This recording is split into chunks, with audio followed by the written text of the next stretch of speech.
Bismillahirrahmanirrahim. Assalamualaikum warahmatullahi wabarakatuh. Alhamdulillahirrahmanirrahim. Wassalatu wassalamu ala asrofil mursalin wa ala alihi wa sahbihi ajma'in. La hawla wa la quwwata illa billahil azim. Saudara-saudara kaum muslimin muslimat rahimakumullah, puja dan bersyukur kita panjatkan kehadirat Allah Subhanahu wa taala yang mana kita telah diberi daya taufik inayah sehingga kita bisa bersilaturahmi, kita diberi kesehatan, kesempurnaan iman, Islam, ihsan, dan mudah-mudahan dilancarkan rezekinya oleh Allah SWT. Salam dan salawat kita sanjungkan kepada Nabi besar Muhammad Sallallahu Alaihi Wasallam. Itulah pemimpin kita semua yang wajib kita tiru dan kita contoh, dan mudah-mudahan di hari akhir kita mendapatkan keberkahannya. Ya Allah ya Rabbal. Pembahasan kali ini adalah tentang membangun Indonesia yang lebih baik. Seperti apa sebenarnya? Pertama adalah pertahankan gotong royong, bahu-bahu tolong menolong, sehingga satu dan yang lain saling melengkapi. Dengan prinsip gotong royong, semua masalah-masalah di Indonesia pasti bisa diatasi. Yang kedua, gunakan sumber daya alam yang melimpah ini untuk memenuhi kebutuhan sandang, pangan, dan papan, sehingga kita itu akan bisa sejahtera. Jangan orang asing terus yang masuk ke Indonesia, sementara kita itu tidak memaksimalkan potensi sumber daya alam, sehingga kita harus cerdas secara naturalis. Kecerdasan naturalis itu adalah bagaimana mengubah bahan mentah dirubah menjadi bahan jadi, sehingga kita itu akan siap bersaing dengan negara-negara yang lain. Yang ketiga, bonus demografi. Manfaatkan. Apa itu demografi?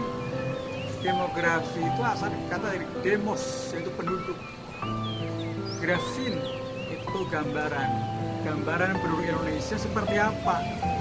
Kita penduduknya luar biasa, banyak. Tinggal bagaimana mengembangkan potensi sumber daya manusia secara maksimal sehingga menjadi penduduk yang berkualitas. Penduduk yang benar-benar bisa menghidupi diri sendiri, keluarga, masyarakat, bangsa, dan negara, sehingga menjadi negara maju. Maka pendidikan sangat penting. Ya, pendidikan formal, non-formal, informal, dan sebagainya. Yang keempat, kepercayaan internasional meningkat. Nah, itu harus dimanfaatkan.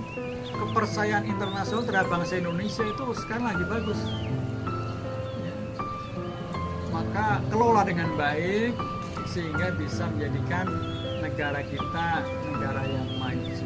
Nah, siapakah yang bisa menjadikan kepercayaan internasional terus meningkat sehingga maju? Pertama adalah kementerian-kementerian. Di Indonesia ada Kementerian Koordinator Bidang Politik, Hukum, dan Keamanan. Nah, ini harus bekerja secara maksimal. Bidang politik harus bekerja, politik dalam negeri, politik luar negeri harus bagus. Hukum harus tegakkan, keamanan harus terjaga. Pasti kepercayaan internasional akan meningkat. Kedua apa? Kementerian Koordinator Bidang Perekonomian. Ini sangat utama, sangat penting. Bagaimana merumuskan ekonomi Indonesia supaya lebih maju, sehingga masyarakat akan sejahtera. Ini harus memaksimalkan program bidang perekonomian di kementerian. Yang ketiga, Kementerian Koordinator Bidang Pembangunan Manusia dan Budaya. Nah, ini luar biasa ini. Ujung tombak ya adalah bidang pembangunan manusia. Bagaimana manusia yang unggul, kompetensi yang tinggi, punya wawasan yang luas, sehingga bisa bersaing dengan negara-negara yang lain. pembangunan manusia maju, pembangunan budaya maju, budaya yang kuat, sehingga kita itu tidak bisa terombang-ambing, terpecahkan oleh negara yang lain. Dan yang keempat, Kementerian Koordinator Bidang Kemaritiman dan Investasi. Nah, ini juga harus bekerja dengan baik, sehingga Indonesia akan dipercaya oleh dunia internasional, yang pada akhirnya kita itu menjadi negara yang adidaya dan maju. Nah, tentu saja alam semesta ini juga dijaga dengan baik. Dalam Al-Quran dijelaskan, Bismillahirrahmanirrahim, Zuharul fasadu fil bari wal bahri bima kasabat aydin nasi liyudhi'ahum ba'dalladzi amilu yarji'un.